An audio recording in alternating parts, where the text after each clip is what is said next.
നമസ്കാരം. സോഡിയാക് മീഡിയയിലേക്ക് എല്ലാ പ്രേക്ഷകർക്കും സ്വാഗതം.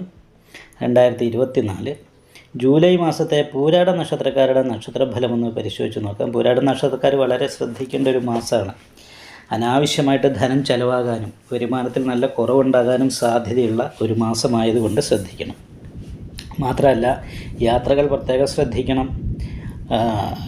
ശരീരത്തിന് ചതവ് സംഭവിക്കുക പോലെയുള്ള കാര്യങ്ങൾക്ക് യോഗമുണ്ട്. തട്ടുക മുട്ടുക ഇങ്ങനെയുള്ള കാര്യങ്ങൾ വരാതിരിക്കാനായിട്ട് നോക്കണം.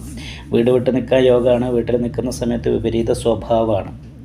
ഇപ്പം 4-ാം ഭാവത്തിൽ രാഹു നിൽക്കുന്നത് കാരണം കൊണ്ട് കുടുംബക്കാരുമായിട്ട് ചെറിയ കാര്യങ്ങൾക്ക് എന്തെങ്കിലും അഭിപ്രായ വ്യത്യാസങ്ങൾ പോലെയുള്ള കാര്യങ്ങളൊക്കെ ഉണ്ടാകുകയും അതുകൊണ്ട് മാനസികമായിട്ടുള്ള ടെൻഷൻ അനുഭവിക്കാനിട വരികയും ചെയ്യാൻ സാധ്യതയുണ്ട്.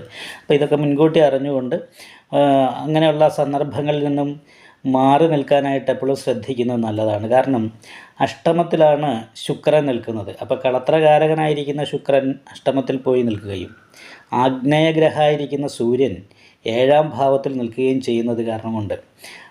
ഭാതാസ്ഥാനാണല്ലോ. അപ്പോൾ 9-ാം ഭാവാധിപതി ഭാതാസ്ഥാനത്ത് നിൽക്കുന്നു എന്ന് പറയുന്നൊരവസ്ഥയുള്ള കാരണം പിതൃസ്ഥാനീയരായിരിക്കുന്ന വ്യക്തികളുടെ രോഗം, അവരുടെ അഭിപ്രായങ്ങൾ ഇങ്ങനെയുള്ള കാര്യങ്ങളൊക്കെ അത്ര അനുകൂലമായി വരാൻ സാധ്യതയില്ലാതെ ഇരിക്കുകയോ പിതാവിനുള്ള രോഗാവസ്ഥ പോലെയുള്ള കാര്യങ്ങൾ കൊണ്ട് അനാവശ്യമായിട്ട് ചിലവ് വർദ്ധിക്കുക, മാനസിക ടെൻഷൻ ഉണ്ടാകുക ഇങ്ങനെയുള്ള കാര്യങ്ങൾക്കോ യോഗമുള്ള സമയമാണ്. അതൊന്ന് ശ്രദ്ധിക്കണം.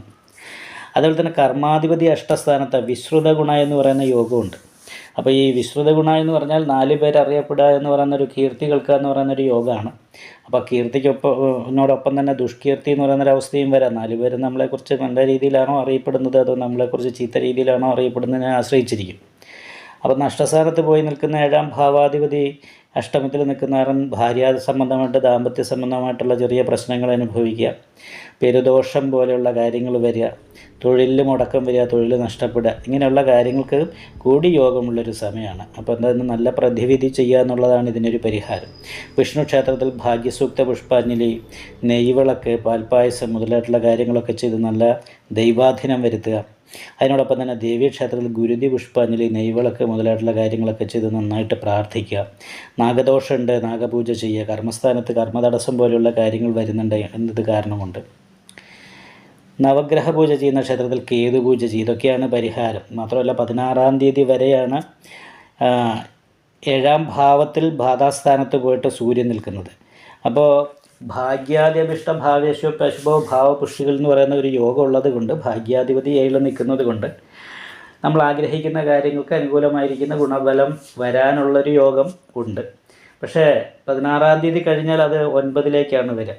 9-ാം ഭാവകാരകനായിരിക്കുന്ന സൂര്യൻ 9-ാം ഭാവത്തിൽ വരുമ്പോൾ അത് 7-ാം ഭാവാധിപതിയും നിവർത്തി സ്ഥാനാധിപതിയും കൂടി നഷ്ടസ്ഥാനത്തേക്ക് പോകുന്നു, ശത്രു സ്ഥാനാധിപതിയോട് ചേർന്ന് എന്നൊക്കെ പറയുന്നൊരവസ്ഥ വരുന്നത് വളരെ ശ്രദ്ധിക്കേണ്ടതാണ്. ദാമ്പത്യ സംബന്ധമായ പ്രതിസന്ധികൾ, പിതൃസ്ഥാനീയരായിരിക്കുന്ന വ്യക്തികളുടെ രോഗാവസ്ഥയോ എന്തെങ്കിലും അഭിപ്രായ വ്യത്യാസങ്ങൾ പോലെയുള്ള കാര്യങ്ങൾ ഉണ്ടാകുക.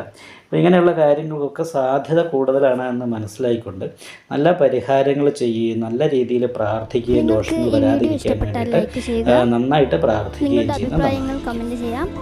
ജ്യോതിഷവുമായി ബന്ധപ്പെട്ട കൂടുതൽ കാര്യങ്ങൾ അറിയാൻ ഈ ചാനൽ സബ്സ്ക്രൈബ് ചെയ്യുക. ഞങ്ങളുടെ ഓൺലൈൻ കൺസൾട്ടൻസി നമ്പർ താഴെ ഡിസ്ക്രിപ്ഷൻ ബോക്സിൽ കൊടുത്തിട്ടുണ്ട്. ആവശ്യമുള്ളവർക്ക് കോൺടാക്റ്റ് ചെയ്യാവുന്നതാണ്.